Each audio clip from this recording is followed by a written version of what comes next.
sexual y reproductiva. Y bueno, es un tema que evidentemente ella es muy competente y como ya hemos hablado, la fisiología del embarazo es un escenario que ayuda a integrar mucho lo que nosotros hemos visto a lo largo del semestre. Así que quién mejor que la profesora Daniela para que haga un cierre del curso. Recuerden que esto también entra en la prueba, ¿ok? Así que no se duerman, parezcan inteligentes, pero dejo con la profesora, ¿ya? Voy a corregir la prueba. Con cariño. Bueno, buenos días. Agradezco la convocatoria. Pensé que le decía a Rodrigo, quizá a esta fecha, a esta hora, ya a esta altura del semestre, uno ya quiere irse de vacaciones. Pero no, así que eso habla muy bien de ustedes y que estén aquí presentes. Bueno, la clase de hoy día en relación a la fisiología del embarazo y en el fondo es para que a uno un poco le haga sentido temas que ustedes ya revisaron con Rodrigo en relación a fisiología de distintos sistemas y que cómo los vemos aplicados en una paciente y de forma totalmente fisiológica y en todas nuestras pacientes más de alguno de estos cambios que vamos a ver van a estar presentes. Pacientes del día de mañana ustedes van a estar atendiendo y obviamente ellas van a comentar en relación a ciertos síntomas o signos que ellas presentan, preocupadas, pensando a veces que puede ser algo que esté alterado, pero sin embargo es solo fisiología. La fisiología del embarazo se va dando a medida que va avanzando el embarazo, adaptándose un poco a las nuevas condiciones, al feto, a la placenta, a estos cambios a nivel circulatorio que vamos a ir viendo y además por temas hormonales, ¿ya? Una de las hormonas más influyentes en el embarazo es la progesterona, que se mantiene aumentada durante todo el embarazo, ¿ya?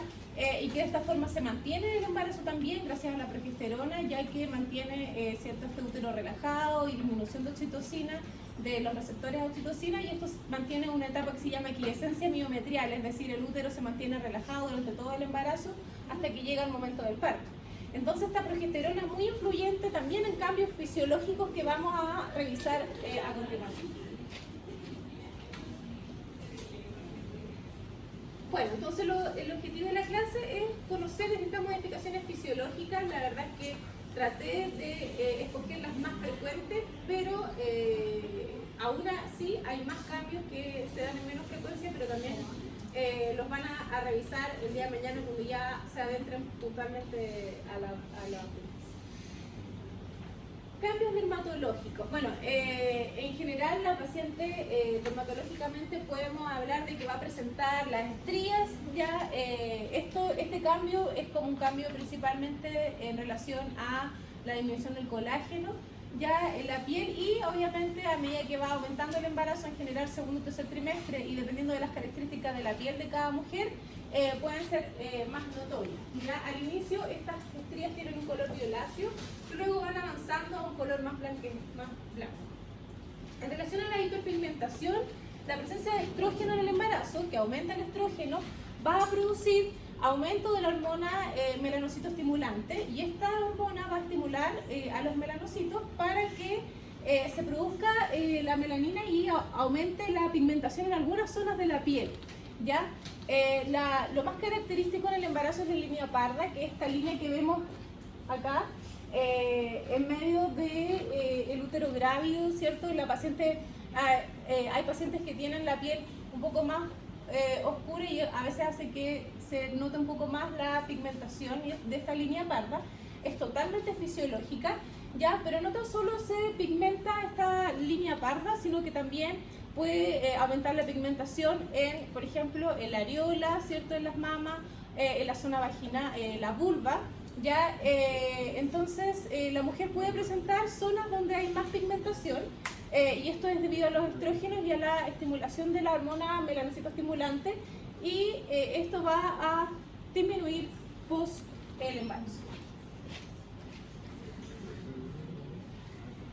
Estas que también se conocen como arañas vasculares que se pueden dar en el embarazo, esto es por aumento de la vascularización y la dilatación de algunos vasos capilares más superficiales, ¿cierto?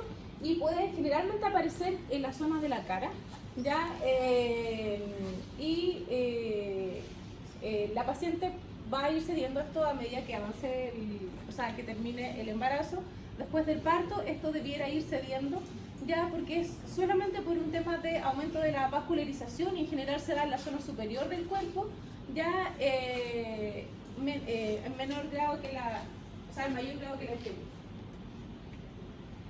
Bueno, ahora vámonos a los sistemas y en relación a los sistemas tenemos algunos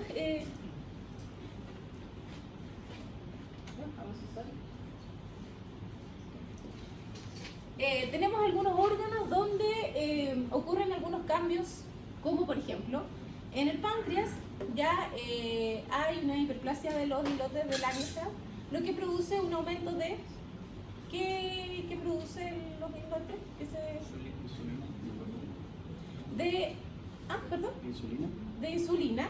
Ya esto va a producir de que la embarazada es más frecuente en el primer trimestre encontrar aumento de la insulina y por ende va a haber una disminución de la glicemia. Es normal que si nosotros le tomamos una glicemia en ayuna a una paciente embarazada durante el primer trimestre, esta tiende a estar más baja, ¿ya? Y eso es totalmente fisiológico.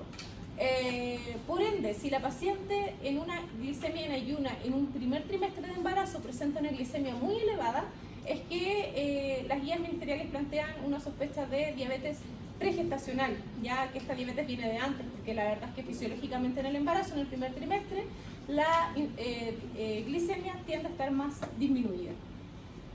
En relación a la hipófisis, en la hipófisis anterior se secreta la prolactina, ¿ya? Y la prolactina es fundamental para, ¿qué tiene relación con el embarazo? La producción de la leche materna. Por ende, en la hipófisis el único cambio que se observa es un aumento en estas células para prepararse para la producción de la prolactina.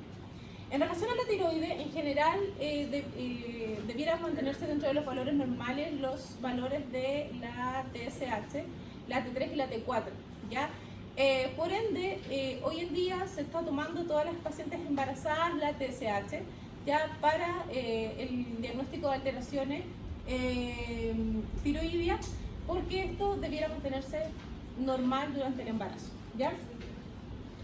En relación a las glándulas suprarrenales, tenemos que va a aumentar la producción de cortisol debido a que por acción placentaria aumenta la corticotrofina y esto va a aumentar la producción de cortisol. ¿Qué relación, qué importancia tiene el cortisol? ¿Qué efectos tiene el cortisol?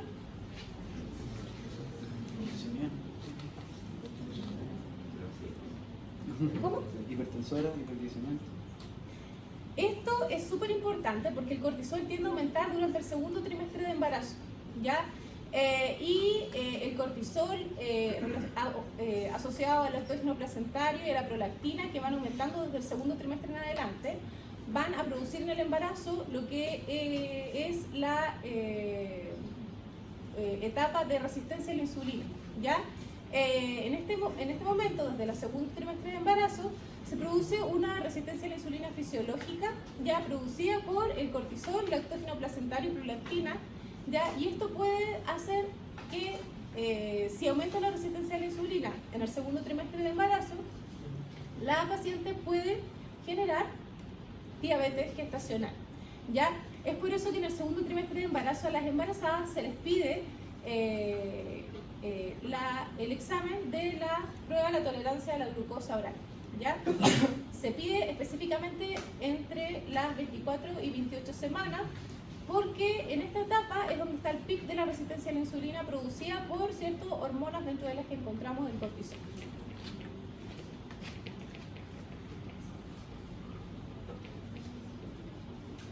Bueno, en general en el sistema cardiovascular el volumen sanguíneo va a ir aumentando a medida que aumenta el embarazo. Esto se produce por las demandas que hay fetales, ¿ya? Esto va a hacer que también aumente el gasto cardíaco entre un 30 o un 50%. La presión arterial. Durante el embarazo la presión arterial va a tender en general a disminuir, va a disminuir la resonancia vascular periférica y esto va a hacer que la presión tienda a disminuir.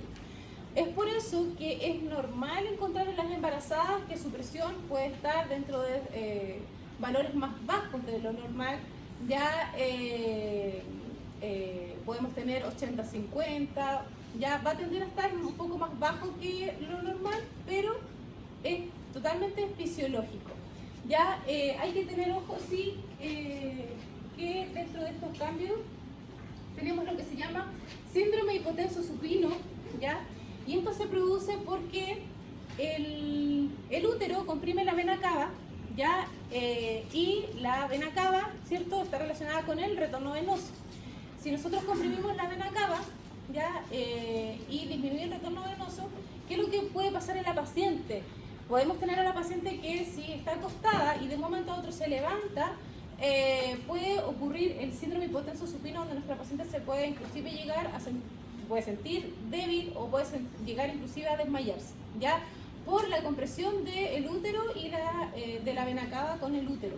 Entonces es muy importante tener en cuenta esto, ya, porque a veces nuestras pacientes pueden llegar a sentirse un poco débiles, mareadas, ya, o llegar inclusive al desmayo, y es principalmente por la disminución del retorno venoso. Hay que, en estos casos, obviamente, favorecer el retorno, y es por eso que en general en las embarazadas se recomienda el reposo de cúbito lateral izquierdo, ya, para favorecer el retorno y evitar la compresión de la vena cava. No entendí. Eso, cuando la paciente se para, ¿es cuando se produce la compresión? Sí, El acto de levantarse. sí, sí. Lo que pasa es que es el momento más frecuente en que puede haber más compresión de la vena cava durante el momento en que ella esté acostada, ¿ya? Pero también hemos visto casos donde la paciente, el útero ya más, en embarazo más de término, en su posición, cualquier posición que ella esté, el útero está comprimiendo la vena cava y por eso que está disminuyendo el retorno, ¿ya? Así que obviamente eso va a reducir el volumen sanguíneo del corazón, y esto puede generar la sensación de debilidad en nuestra paciente o inclusive el desmayo.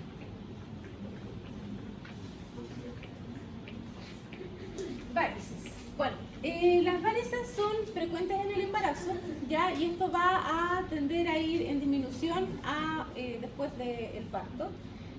Principalmente tienen que ver un poco con la alteración del retorno venoso, y en general se da en extremidades inferiores, ya, inclusive podemos encontrar varices vulvares, ya, y esto va asociado a la compresión del útero grávido con de los vasos pélvicos, y esto va a ceder después del embarazo.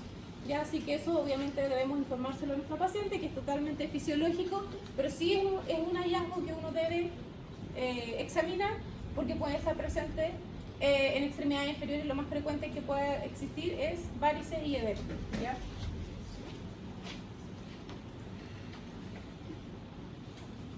Bueno, un cambio solamente en relación a posición de corazón, se desplaza un poco hacia la izquierda, hacia arriba, y estos son, y gira, aquí vemos un rojito, esto es solamente por la presencia del útero grávido, y el útero presiona ya a medida que este útero va aumentando de tamaño, ¿ya? Esta presión hace que el corazón se mueva un poco, ¿ya? Y también además comprimir el diafragma. Al comprimir el diafragma también se van a dar cambios respiratorios en la mujer, ya, una respiración torácica, una respiración más superficial de nuestra usuaria, y es por eso que muchas veces las mujeres en el término del embarazo van a preferir dormir más sentadas, ya, por esta misma compresión del útero grávido con el diafragma. Acá está lo que yo les mencionaba recién. Entonces el diafragma se eleva alrededor de unos 4 centímetros a medida que el útero grávido, ¿cierto?, va en aumento y aumenta las semanas de embarazo. El consumo de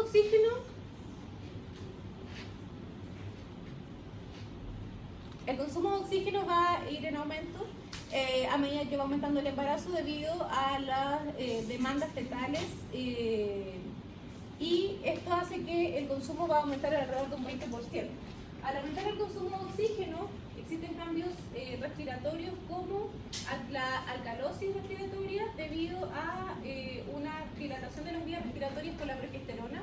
En general, la progesterona tiende a generar una dilatación y relajación de la musculatura lisa, y en relación al sistema respiratorio produce dilatación de las vías aéreas.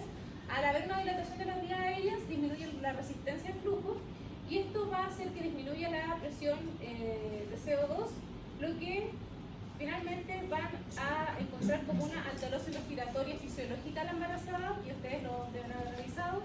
Y para mantener esta alcalosis respiratoria fisiológica, que generalmente no conlleva ninguna complicación, es porque aumenta la excreción de bicarbonato, y esto va a mantener regulado esta alteración. La progesterona y estrógenos aumentan la vascularización de la mucosa nasal y orofaringea, y esto va a provocar que en la embarazada podamos encontrar más congestión nasal, epistaxis, que la paciente puede referirnos, ¿cierto?, durante el embarazo, y eso puede generar preocupación en ella, ¿ya? Y esto es totalmente fisiológico y es producido por la presencia de la progesterona y el aumento de la vascularización. En relación al sistema urinario, el riñón tiende a aumentar ligeramente de tamaño, ¿ya?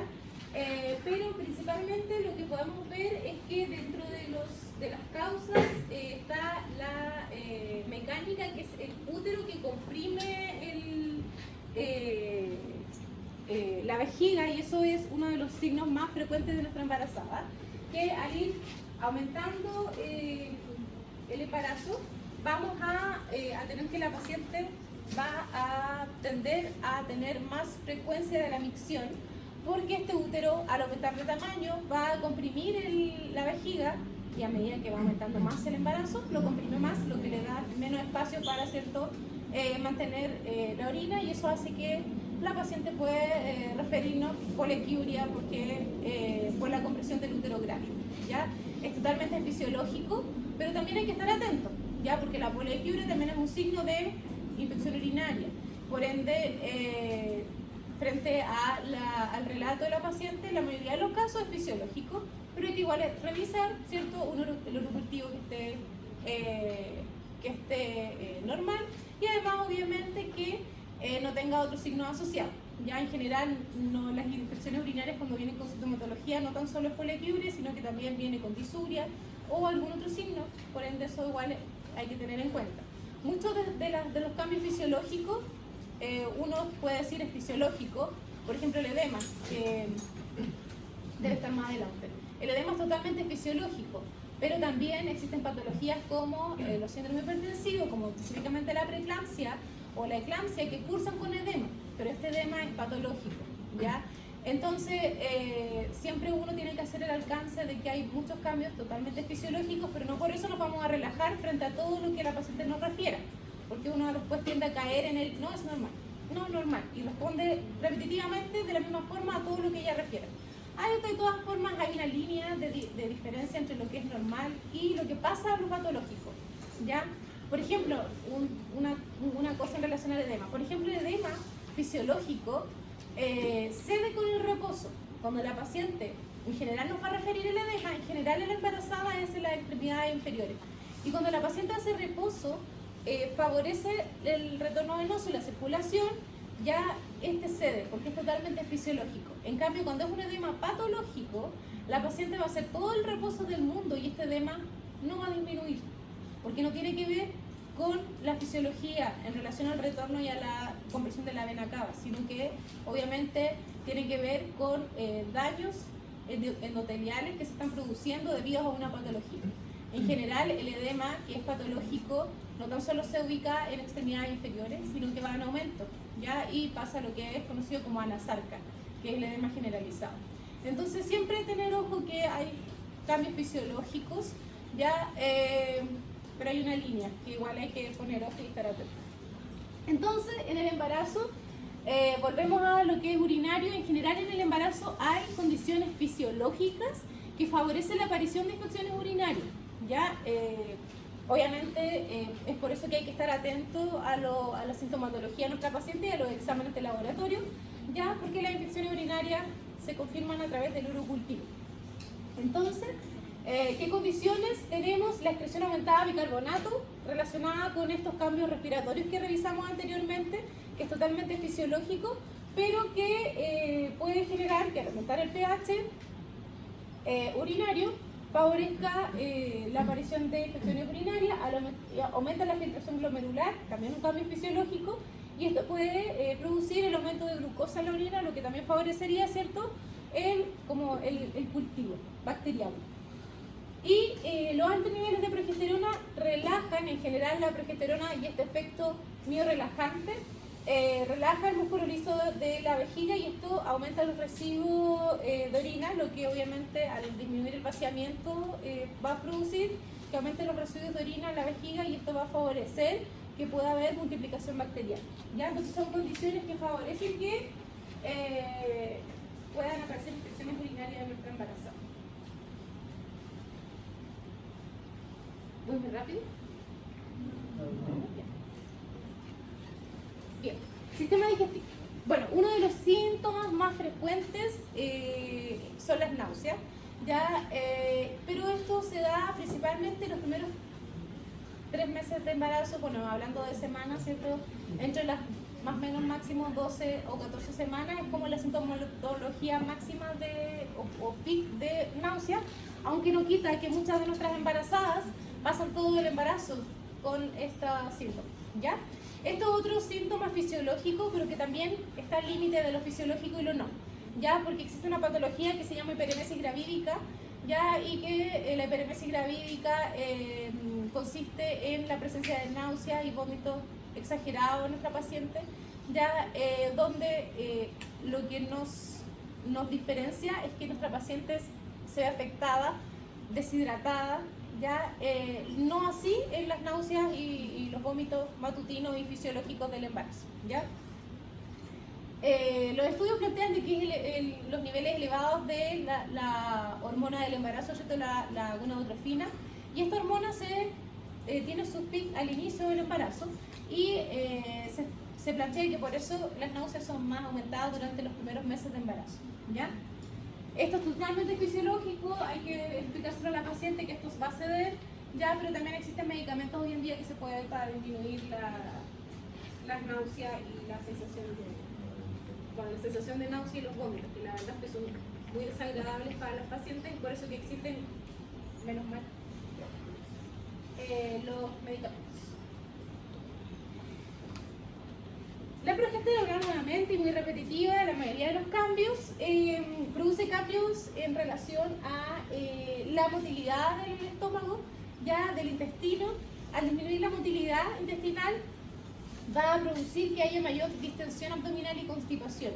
Ya es totalmente fisiológico que nuestra embarazada presente esta sintomatología y esto está relacionado con la progesterona. Yo les dije al inicio que van a escuchar que repetitivamente repito la progesterona o los estrógenos, pero es totalmente obvio porque es la hormona más aumentada que se mantiene más presente durante todo el embarazo, ¿ya? Asociado a esto, nosotros a todas las embarazadas, por normativas, les damos fierro, ¿ya? Porque está normado que el único suplemento que ella necesita específicamente es el hierro, porque la alimentación no suple todas las necesidades de hierro que tiene la embarazada y por eso que se le da. Lo malo del hierro es que produce estreñimiento, ¿ya? Y fisiológicamente ella va a tener constipación, va a tener distensión abdominal relacionada con la progesterona. Entonces la verdad es que hay muchas pacientes que para ellas esto es muy complejo, ¿ya? Entonces igual hay que evaluarlo, pero el fierro no es necesario y frente a estos cambios lo único que se puede hacer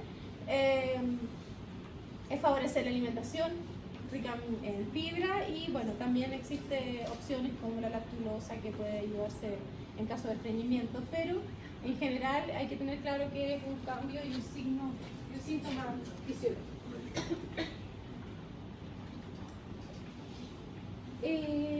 Otro síntoma muy frecuente ya que se da en el tercer trimestre de embarazo es la pirosis, ¿ya? Esa sensación de ardor, esa sensación, ¿cierto?, de ardor en la boca del estómago, lo refieren las pacientes, es muy frecuente. Yo diría que casi todas lo viven, y también tiene que ver mucho con la alimentación que tengan, ¿ya? Y con las horas de comida. En general se recomienda no comer, ¿cierto?, tan tarde, no comer y acostarse inmediatamente, obviamente porque eso va a favorecer el reflujo. Bueno, ¿y por qué se produce esto? Porque el tono del esfínter esofágico disminuye ya por la progesterona, ya la hormona aquí reina de todos estos cambios, y al disminuir el tono del esfínter y sumado al aumento de la presión intraabdominal por el útero grávido que empieza a ocupar espacio, esto facilita el reflujo del ácido biliar, y esto obviamente genera la pirosis, ya la conocida acidez, ¿ya?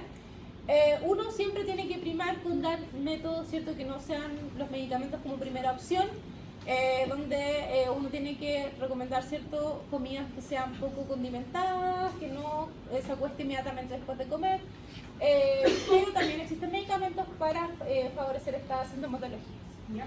Que se va a dar en el tercer trimestre principalmente, porque obviamente el útero está más aumentado de tamaño y genera más presión intraabdominal. Sexualidad en el embarazo. Bueno, hay cambios en todos los sistemas, hay cambios en todos los ámbitos de la mujer, ¿ya? Y es por eso que también hay cambios en relación a su sexualidad, en relación al embarazo. Es importante tener en cuenta que no está contraindicado la actividad sexual en la embarazada, ya, a no ser que nuestra embarazada obviamente presente alguna patología que lo contraindique. Ya, obviamente hay casos donde la paciente está con síntomas de aborto espontáneo, con síntomas de parto prematuro, o alguna metrorragia del embarazo, en fin, alguna patología que indique obviamente que ella esté en reposo. En esos casos obviamente se contraindica. Todo el resto de nuestras pacientes no se contraindica, y es por eso que es un tema que también uno tiene que tener en cuenta, y que van a existir cambios en su sexualidad, ya, porque fisiológicamente vemos en el primer trimestre, bueno, el primer trimestre tiene cambios principalmente relacionados con la idea que tiene concebida la mujer en relación al embarazo y al miedo que tiene de que todo ande bien. Disminuye el interés y frecuencias del coito, y eso es principalmente porque ella tiene mucho miedo en que pase algo. En cambio, en otras mujeres puede producir todo lo contrario. Ya, en general, durante el embarazo se produce un aumento de la vascularización, y este aumento de la vascularización puede generar inclusive mayor sensibilidad, y esto obviamente puede ser mucho más placentero para la paciente, o al contrario, esto puede generar podría ser un poco más sensible al dolor, si es que ella lo era antes. Pero en general todos los estudios plantean que es más favorecedor en los cambios fisiológicos para la sexualidad de la mujer que al contrario, ¿ya? En el segundo trimestre la plataforma sexual cambia mucho, porque además, si relacionamos estos cambios fisiológicos a la idea concebida de la paciente de que ya todo está bien, en general el segundo trimestre ya se relaja mucho más con el embarazo y está mucho más tranquila, lo relacionamos con los cambios fisiológicos que son mayor vasocongestión pelviana, vaginal, aumenta la lubricación vaginal. Obviamente, al aumentar la lubricación vaginal, esto va a favorecer de que la paciente obviamente tenga relaciones sexuales mucho más placenteras, y aumenta la vasocongestión de genitales tanto externos como internos, y inclusive en alguna parte dice lo que facilita que la gestante podría inclusive llegar a alcanzar múltiples orgasmos, ¿ya? Y eso lo plantea la literatura, ya, que en realidad es algo que no está tan estudiado, porque muchas mujeres por miedo tienden a tener menos actividad sexual. Y la fase de resolución, ya la fase de resolución al final del coito es mucho más prolongada, por ende sería mucho más placentera la relación sexual completa de la paciente. En el tercer trimestre disminuye mucho la frecuencia de del coito debido a la incomodidad de la paciente por el útero grávido, ¿cierto? El aumento de este tamaño. Pero esto es algo que obviamente existen consejerías que nosotros podemos dar, que la idea es que se favorezca durante todo el embarazo de que ella pueda tener una relación totalmente normal con su pareja y que no sea algo como extraño o con un tema así como medio tabú. La idea es que ella pueda tener una relación normal y al contrario, la idea es que se sienta más acogida y que haya más relación y más conexión con su pareja, no que se separen por el hecho de tener un hijo, ¿ya? Sino que al contrario, se unan más. Y es por eso que es importante considerar que hay cambios fisiológicos también a nivel genital, y esto va a generar que obviamente favorezca una mejor actividad sexual.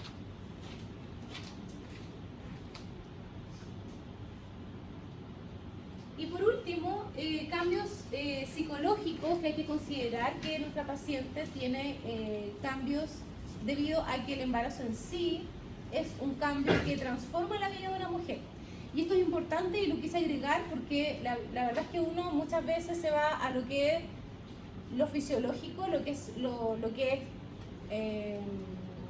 de algún sistema específico, y lo ve y tiende a ver al paciente como eso, como un órgano, cambios que se van produciendo, y el embarazo hay que tener la visión de que es una paciente que tiene cambios también en su estado completo, en su estado emocional, y eso no se puede olvidar y dejar de lado. Si hablamos de cambios fisiológicos, no podemos no dejar de lado y de considerar que el estado y la salud mental de la mujer cambien.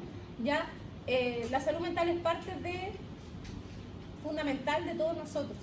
Entonces, por eso que nuestra paciente va a tener cambios en su vida en general, en su embarazo, porque obviamente es una etapa transformadora para cualquier mujer, y esto debe adaptarse a los nuevos cambios ya que ella va a tener.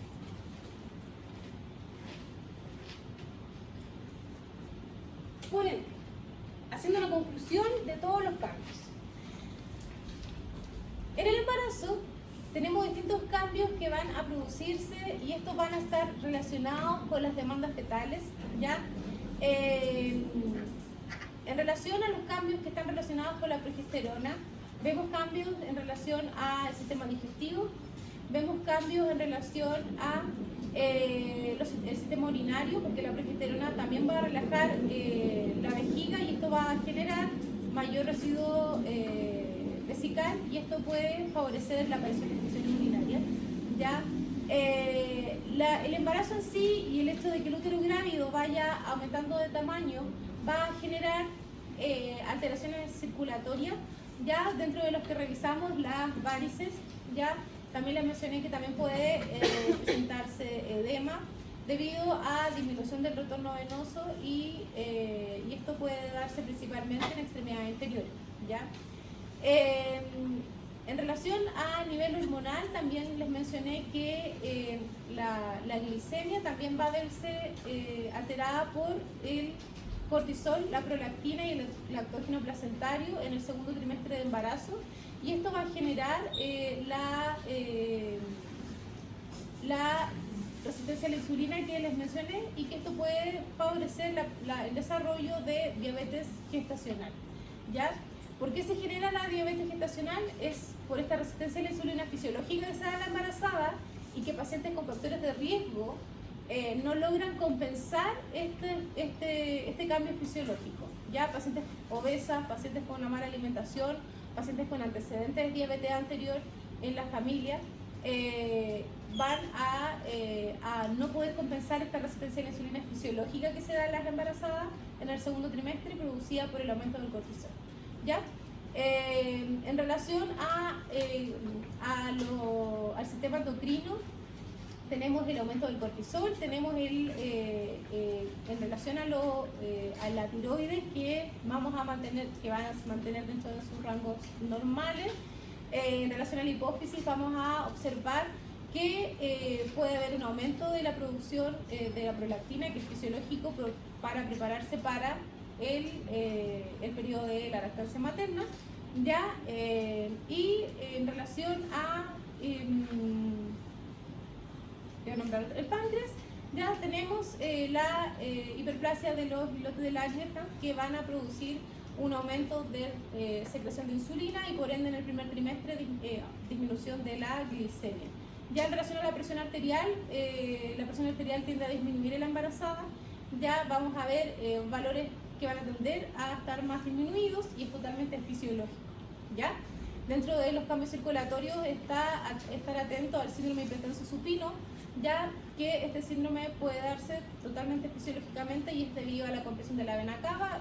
¿Cómo lo manejamos? Lo manejamos simplemente favoreciendo el retorno venoso de nuestra paciente, ya, y rápidamente ella va a volver a su estado normal, ¿ya?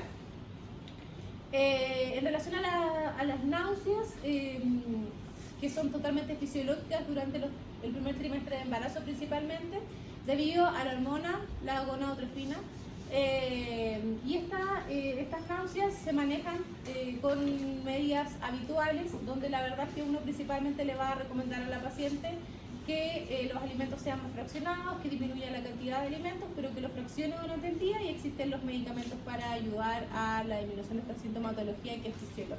¿Ya? ¿Dudas? ¿Qué se debe al aumento del cortisol? No sé si lo explico. Sí, lo expliqué en internet. Pero se lo explico. Durante el embarazo, debido a la placenta libera la hormona, ¿cierto?, estimuladora de corticotrofina. Y es por eso que a nivel de las glándulas suprarrenales se va a aumentar por la presencia de la placenta, ¿ya? Por acción placentaria va a aumentar el cortisol. ¿Y cuál sería como la finalidad de la producción, o sea, de la estimulación de la producción del cortisol? O sea, ¿cuál es la finalidad de producir esta hormona que igual es como, no hace sentir muy bien a la embarazada porque está como más estresada o más irritada por esa hormona?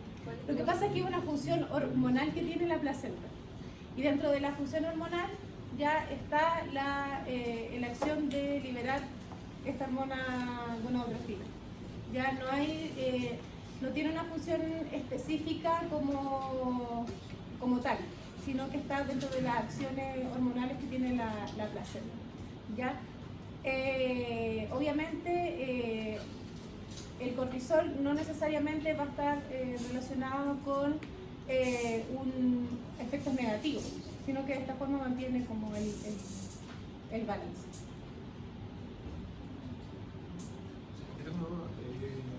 Después del embarazo, el trabajo de parto, ¿cuánto es el tiempo mínimo para que el cuerpo se recupere y vuelva a estar normal? Bueno, el estado del puerperio, ya se habla de puerperio hasta las 6 semanas más o menos posparto. Entonces ese sería el tiempo que en general se demora de volver toda a la normalidad, ya que el posparto tardío y que dura hasta los 42 días posparto. Pero en general la literatura dice hasta las 6 semanas o 42 días o hasta que el cuerpo evolucione a su estado habitual. O sea, pudiera haber una desviación un poquito más o menos, pero la verdad es que se habla de 6 semanas. Pero prácticamente después de un hijo, o hay algunos cambios que quedan permanentes. Principalmente va a ir relacionado con cambios en relación al útero grávido, que va a ir en disminución, ya cambios a nivel hormonal, que como por ejemplo la hiperpigmentación no cambia de un día para otro, ya de hecho la línea parda, la paciente, eso no pasa las 6 semanas y ella mantiene los estados de hiperpigmentación. Entonces hay cambios que uno, en el aspecto general, pareciera que ya no existe nada, pero la verdad es que todavía hay cambios que se mantienen después del parto. Respecto al momento del parto, ¿qué permite al cuerpo, o sea, qué señaliza al cuerpo el tema hormonal, como por ejemplo la acción de la hidroxilocina? Que la verdad es que son etapas del embarazo, ya, y yo les hablaba de que la etapa más larga es la etapa de la quiescencia miometrial, donde se mantiene el aumento de la progesterona, y debido a cambios principalmente fetales, donde el feto comienza a generar una presión a nivel del cuello. Esto va a ir favoreciendo el aumento de los receptores de oxitocina. Y estos receptores de oxitocina aumentan en el tercer trimestre de embarazo. Y por ende, obviamente se comienza a aumentar el efecto de la oxitocina ya en el tercer trimestre, relacionado además con la presión que va a generar el feto como una cuña a nivel del cuello uterino, y esto va a ir favoreciendo la presencia de contracciones uterinas, que fisiológicamente en el embarazo hay contracciones uterinas, ¿ya? Que se conocen como contracciones de Braxton Hill. Estas contracciones son fisiológicas, ya se dan generalmente en el segundo o tercer trimestre de embarazo, pero son muy aisladas, ya son de baja intensidad, la paciente las puede percibir, pero no generan dolor, ya. Pero cuando ya hablamos de contracciones de trabajo de parto, que son en el tercer trimestre de embarazo, en el término del embarazo, cuando se comienza a aumentar los receptores a oxitocina, comienza a aumentar obviamente las contracciones uterinas a pasar a contracciones de trabajo de parto. Contracciones que obviamente son de mayor intensidad, contracciones que van a generar modificaciones cervicales, contracciones que aumentan en duración, ¿ya? Y en frecuencia. ¿Por eso va acompañada una disminución de los niveles de progesterona? Sí, sí. Comienza a disminuir la progesterona y comienza a aumentar la oxitocina. Y es por eso que fisiológicamente, la verdad es que el cuerpo sabe en qué momento va a ir cambiando de etapa, porque va de la quiescencia miometrial a una etapa que se llama ya activación y estimulación, donde pasamos a la etapa de trabajo de parto. Por eso la paciente nos dice cuándo va a ocurrir el parto. La verdad es que no ocurre de la misma forma y en el mismo momento en todas las pacientes. Inclusive hay pacientes que nunca inician trabajo de parto, y es por eso que se debe inducir el trabajo de parto. Entonces la verdad es que esta etapa, este cambio de disminución de la progesterona y aumento de la oxitocina, porque aumentan los receptores de oxitocina, se debiera dar fisiológicamente en todas, pero la verdad es que no ocurre tan de libro en todas nuestras pacientes. Y es por eso que muchas llegan al término, ya cuando uno habla de un embarazo en vía de prolongación, que es un embarazo de más de 41 semanas, porque el plazo son las 42, ¿ya? Y en general a las 41 se habla de embarazo en vía de prolongación, y a las 41 se decide la inducción del trabajo parto. Es porque uno espera hasta las 41 semanas que se genere esa etapa fisiológicamente de que comience a aumentar la oxitocina. El cuerpo sabe y el cuerpo es el que va a ir cambiando durante el embarazo. Entonces, prima el aumento de oxitocina que la disminución de la fórmula. Sí, sí. Al aumentar una va a ir disminuyendo la otra, ¿ya? Y principalmente, obviamente, también la presión del feto como cuña dilatante en el fondo, que va a ir generando la presión. Y esto va a ir siendo a medida que obviamente el feto ya va a estar más grande, más al término del embarazo.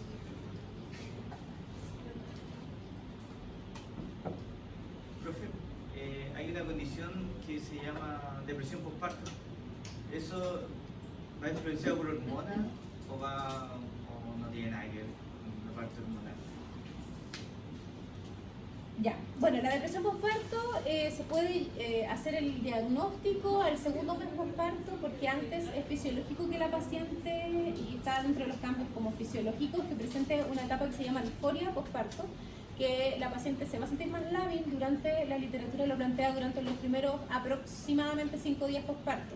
La disforia postparto es los primeros días, y es por eso que la depresión se diagnostica a las 2 meses, a través de la escala de Dimond.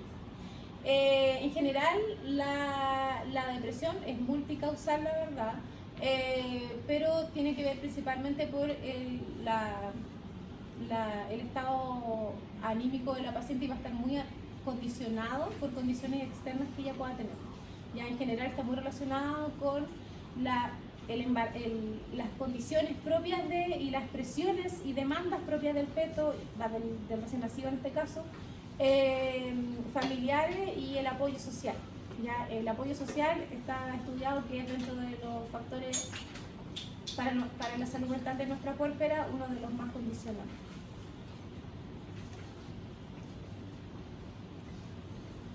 Yo le tengo otra pregunta. Profe, pongamos el caso que la paciente sufre un aborto o le realizan un aborto. Estos niveles, todos estos cambios que usted nos explicó, ¿ya sufre el aborto y se terminan los cambios? ¿O hay algunas que siguen el proceso aunque ya haya sufrido un aborto? Bueno, como vimos, la mayoría de los cambios tienen que ver con cambios mecánicos producidos por el útero grávido, que en este caso no va a ocurrir en ella, y otros son producidos por la progesterona. Ya en el aborto espontáneo, la progesterona cae, los niveles de progesterona caen considerablemente, por ende la sintomatología de la paciente va a volver rápidamente a su estado pregestacional.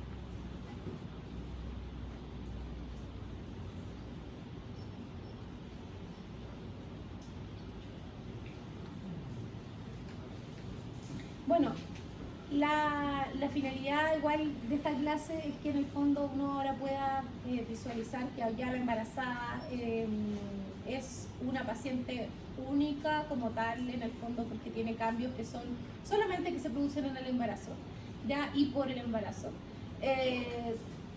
Respetar los cambios fisiológicos y educar. Espero que ustedes sean aquellos médicos que logran explicar y que no tan solo responden en normal a todo, porque muchos pacientes me dicen a veces, no, es que me dijeron que es normal, y que es normal, y que es normal, y que es normal. La verdad es que sí, está bien, es normal, pero uno como paciente obviamente va a esperar el saber por qué es normal o por qué me está pasando esto, ¿ya? Entonces eso es muy importante, considerar que el embarazo en sí va a generar estos y muchos más cambios, pudiera ser en ella, o pudiera ser que no le pase nada de estos cambios, que ella ni siquiera los perciba como molestia.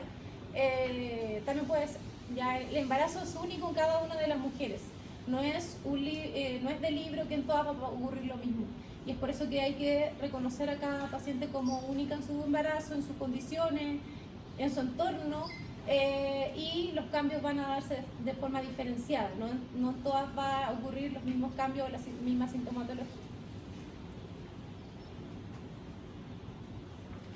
Bien, muchas gracias.